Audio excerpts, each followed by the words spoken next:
PN संधि diode अर्ध तरंग दृष्टकारी के रूप में, क्लास 12 फिजिक्स से है।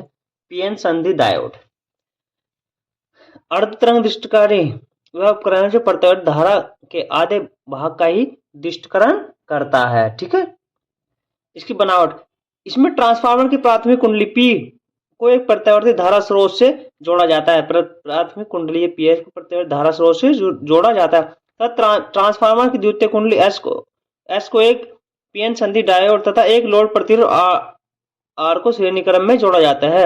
इसकी द्वितीय कुंडली एस है और ये पीएन संधि डायोड है।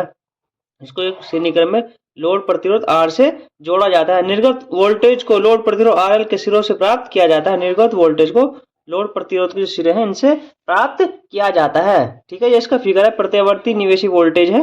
ठीक है, ये इसकी कुंडली है ए और बी, ऐसा है। ठीक है, द्वितीय कुंडली, प्रथम कुंडली है, इसके सिरे हैं ए और बी और ये सी और डी। ठीक है, इसके सिरे हैं। अब देखते हैं रचना कार्यविधि। निवेशी प्रत्यावर्ती वोल्टेज के धनात्मक अर्धचक्रों में द्वितीय कुंडली एस का सिरा ए बी के सापेक्ष धनात्मक रहता है तो संधि डायोड अग्र अवनत की स्थिति में रहता है। इस स्थिति में धारा लोड प्रतिरोध आरएल सीडी की ओर बहने लगती है। इसके बाद दूसरे अर्धचक्र में कुंडली ए का सिरा ऋणात्मक तथा दूसरा सिरा बी धनात्मक होता है तो संधि डायोड उत्क्रम अभिनत की स्थिति में हो जाता है। अतः लोड प्रतिरोध आरएल में धारा शून्य हो जाती है। धारा का मान शून्य हो जाता है। यह प्रक्रिया बार बार दोहराई जाती है। यह प्रक्रिया बार बार दोहराई जाती है। इस प्रकार लोड प्रतिरोध आरएल में धारा का प्रवाह धनात्मक अर्धचक्रों में होता है।